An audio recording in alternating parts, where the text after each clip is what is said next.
लोगों को ना पैसा इन्वेस्ट करना है लेकिन रिस्क नहीं लेना है, और ऐसा सिंपल मेथड चाहिए कि आज उसने डाला और कल के या फिर 2-3 दिन के अंदर उसको अच्छा खासा यहाँ पे रिटर्न देखने को मिल जाए। क्योंकि एक्सपेक्टेशन की बात करें तो वो 10% या 20% भी हो सकता है, क्योंकि स्विंग ट्रेडिंग जो होता है ना स्टॉक मार्केट में, वो इतना रिटर्न तो वो दे ही देता है। 10% तो नॉर्मली एक दिन में ही दे देता है, जबकि जब बैंक में आप एफडी करते हो तो आपको साल का सिर्फ 7 से 8% पर एनम के हिसाब से मिलता है। तो डिफरेंट देख रहे हो आप दोनों के बीच का। इसीलिए स्टॉक मार्केट है वो इतनी रिस्की है, और लोग है वो करना नहीं चाहते क्योंकि रिस्क नहीं लेना चाहते हैं, और एकदम सेफली जोन में कि पैसा है वो आना चाहिए।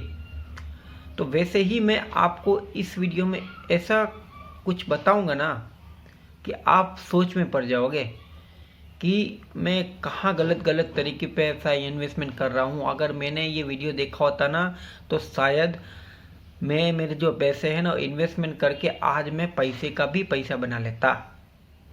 जहाँ पे भी रिस्क जरा भी नहीं है स्टॉक मार्केट में, वैसे भी मेथड है जहाँ पे रिस्क नहीं है लेकिन पैसा है वो बनता ही जाता है।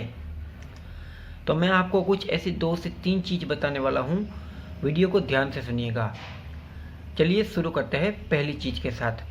अगर आपको रिस्क नहीं लेना है स्टॉक मार्केट में जरा भी, तो वैसे स्टॉक्स को पकड़ो जो कि आईपीओ से लिस्टेड हो, जहाँ पे आपको आज अगर आपने 15,000 डाले हुए हैं ना, तो आपको यहाँ पे 15,000 के ऊपर न्यू फ्रेश कंपनी होगी तो स्टार्टिंग के दिन में, यानी कि जब आईपीओ यहाँ पे आएगा उसके बाद जब लिस्टेड होगी कंपनी, तो उसी दिन आपको पता चल जाएगा कि उसमें प्रॉफिट होगा या लॉस होगा। लेकिन आईपीओ की जो कंपनी होती है वो हर एक कंपनी आपके नसीब में नहीं आएगी, इसीलिए आपके घर में 4 से 5 अगर डीमेट अकाउंट है तब आपको कोई ना कोई एक घर में यहाँ पे किसी एक मेंबर को लगता है। हमारे वहीं एक बाजू में कहीं था तो वहाँ पे टाटा का आईपीओ भरा हुआ था, टाटा टेक्नोलॉजी का, तो उनको घर में चारों ने भरे हुए थे 15-15 हज़ार, लेकिन एक उनके वाइफ थी उनको लग गया आईपीओ, और आईपीओ लगते देख सकते हैं कि पैसा है ऑलमोस्ट यहाँ पे डबल हो गया था। वैसे बहुत सारे होती है आईपीओ, जैसे कि जोमेटो था, ऐसे बहुत सारे आईपीओ जो कि अच्छा खासा रिटर्न आपको ऑन द स्पॉट दे देगा है। बस आपको आईपीओ में इन्वेस्टमेंट करना जरूरी माना जा सकता है। ये तो फर्स्ट ट्रिक थी। सेकंड ट्रिक, आईपीओ है वो कभी कभी मिलता है कभी कभी नहीं मिलता है। तो सेकंड जो स्टेप है वो है यहाँ पे ऐसे स्टॉक्स को पकड़ो जहाँ पे स्टॉक है वो बहुत ही लोएस्ट है एरियाज में यहाँ पे मिल रहा है। जैसे कि प्राइस अगर 300-200 रुपये थे तो एकदम से नीचे 10-20% यहाँ पे करेक्शन आया हुआ स्टॉक्स के अंदर, जैसे कि स्टील सेक्टर। अब ऐसे स्टॉक्स को पकड़ने का मेन कारण क्या होता है पता है? क्योंकि वहाँ पे डिविडेंड टाइम टू टाइम मिलता है, और स्टॉक्स तो फिर बढ़ेगा तो उसका तो पैसा मिलेगा वो अलग, डिविडेंड मिलेगा, बोनस मिलेगा, और कंपेयर टू बैंक आपको यहाँ पे अच्छा खासा यहाँ पे शेयर का जो प्राइस बढ़ेगा तो वो भी यहाँ पे एक बेनिफिट मिलेगा। तो यहाँ पे रिस्क बहुत कम होता है। जो भी स्टॉक होता है जो डिविडेंड हाईली देते हैं, बहुत सारे स्टॉक्स होते हैं जो यहाँ पे 5 से 6% है वो पर एनम के हिसाब से साल में 1-2 बार देते हैं, और कभी कभी तो बोनस भी देते हैं जब कंपनी ज़्यादा ही खुश होती है तब।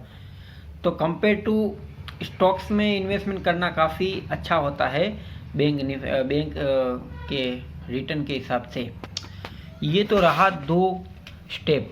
अब ये जो दोनों स्टेप बता है वो तो कमजोर टाइप के स्टॉक है, कभी कभी रिटर्न देते हैं कभी कभी नहीं देते हैं, लेकिन रिस्क नहीं होता है यहाँ पे। थर्ड होता है सिंपल, और यहाँ पे मैथ जो होता है सिंपल फॉर्मूला, वो है यहाँ पे स्विंग ट्रेडिंग, जिसकी स्ट्रेटेजी मैं आपको इस वीडियो में बताने वाला हूँ मेरी, कि मैं स्विंग ट्रेडिंग स्टॉक को कैसे पकड़ता हूँ। लोगों के पास टाइम नहीं होता है, कोई जॉब करता है, कोई बिजनेस करता है, कोई अदर्स काम करता है, जिसका कारण मार्केट का टाइम वो दे नहीं पाता, और उसे ये लगता है कि मेरे पास जो पैसा है वो मैं इन्वेस्टमेंट तो करना चाहूँ लेकिन मैं ज़्यादा रिस्क नहीं लूँगा, और स्ट्रेटेजी जो है वो अगर कोई दिखा दे तो मैं उसमें यहाँ पे इन्वेस्टमेंट कर दूँगा। तो मैं आपको स्ट्रेटेजी तो सिखा दूंगा, लेकिन मैं कोई प्रोफेशनल यहाँ पे दे सकते हैं कि सेबी रजिस्टर एनालिसिस नहीं हूँ, बस मैं आपके यहाँ पे हेल्प करूँगा एजुकेशन पर्पस के लिए।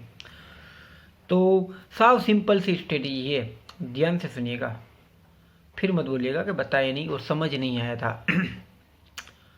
स्विंग ट्रेडिंग का मतलब ये होता है कि अगर आपको लगता है कि कल के दिन में ये जो स्टॉक है ना वो यहाँ पे 10% से 20% जाएगा। अब ये कैसे जाएगा, ये स्ट्रेटेजी मैं आपको इस वीडियो में बताऊंगा। और फॉर एग्जांपल बताता हूँ मैं आपको। अभी हुआ था वर्ल्ड कप ख़त्म हुआ और जो होटल के शेयर्स थे, क्योंकि लोग जो भी यहाँ पे ट्रैफिक आती थी वो सब होटल में तो रुकेगी ना, जो टीम्स होती है Afghanistan, Bangladesh, Pakistan, Australia, south Africa, India, ये सब होटल्स में रुकती है। तो जहाँ पे होटल्स होती है उनके शेयर्स भी होते हैं, तो बहुत सारे शेयर्स होते हैं, लेमन ट्री है, चार्लेट होटल है, महिंद्रा है, ऐसे बहुत सारे शेयर्स है। तो यहाँ पे मैंने चार्लेट होटल के बारे में एक इंट्राडे स्टॉक के बारे में बताया था। इसका जो स्टॉक था ना वो 550 के ऊपर यहाँ पे अक्टूबर नवंबर के बीच में मिल रहा था और वहाँ पे एक 600 के ऊपर एक यहाँ पे ब्रेकआउट लेवल मिला हुआ था, जो कि यहाँ पे एक ब्रेकआउट 600 के ऊपर आया था तब ये ब्रेक कर दिया था। मैंने पहले भी वीडियोस बनाया था कि जब ये 600 के ऊपर जाएगा तब यहाँ पे बाइंग की अपॉर्चुनिटी बनेगी और जो एसएल रहेगा वो भी यहाँ पे 2 से 3 रुपये का बनेगा। तो दिसंबर में इसका रिजल्ट आया था।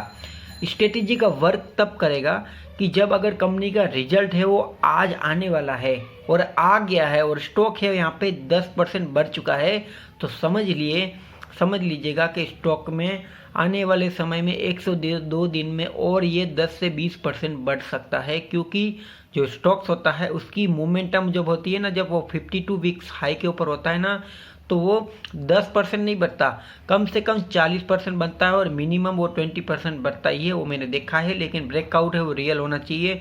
फेक ब्रेकआउट में अगर फंसोगे तब आपको कोई नहीं बचा पाएगा। आपको तुरंत ऑन द स्पॉट अगर वो लेवल के ऊपर वापस आता है पुराने के ऊपर, तो वहाँ पे एग्जिट मार के छोटा लॉस तो छोटा लॉस लेके लेकिन बुक करके निकल जाना है।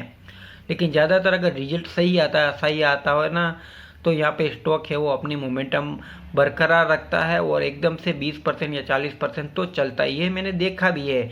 बैक टू बैक आपने देखा होगा कि टाटा, जो कि अभी टाटा इन्वेस्टमेंट, जो कि 3200 से ऑलमोस्ट यहाँ पे 2 ही दिन में यहाँ पे 4500 से 3900 तक का सफ़र तय किया हुआ था। तो इस तरीके से यहाँ पे जो भी स्टॉक्स होता है वो चाल देता है। तो आपको ये तीनों स्टेप समझ में आ गया। सिंपल स्ट्रेटेजी है कि 52 वीक्स हाई के ऊपर हो और उसका रिजल्ट आने वाला होता है और रिजल्ट के दिन ही अगर आप बाय करेंगे तो शायद उसमें आपको 10 से 20% है उसी दिन यहाँ पे रिटर्न देखने को मिलेगा।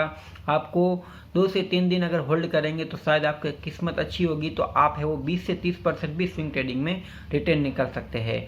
तो ये सिंपल स्ट्रेटेजी आपको कैसे लगी कमेंट में ज़रूर बताइएगा। Thank you for watching. मिलते हैं नेक्स्ट वीडियो में ऐसे ही कुछ धांसूदार वीडियो के साथ। धन्यवाद। और लाइक करना मत भूलिएगा और शेयर कीजिएगा और सपोर्ट करते रहिएगा दिल से दोस्तों। ऐसी इन्फॉर्मेशन है वो बहुत ही मुश्किल से मिलती है जो मैं आपके साथ शेयर कर रहा हूँ। धन्यवाद।